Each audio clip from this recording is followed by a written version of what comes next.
Long walk at night, the breeze freezes my spirit. The moon warms it up, pulling at my poetic soul. The crickets sing their poems to the night. A million other insects contribute their share to loosen up the night for lovers, husbands, and wives, while a tide of words, too, creeps in all directions in my mental sphere, saturates the poetic bar of the intellect, waiting to be strummed into verses. The rhythm swings along with them as I write out verse by verse.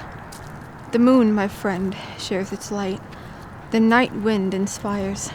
Lovelorn stars wave all the way, a million light years away, heralding the birth of a song, sparkling and twinkling, guided by intricate orchestration of the night, before gracing the written page. Long walk in the night. Even the insects with the lamps start to lend me their lights. Between the twinkle of the stars, they dance, sing, beat out a dance.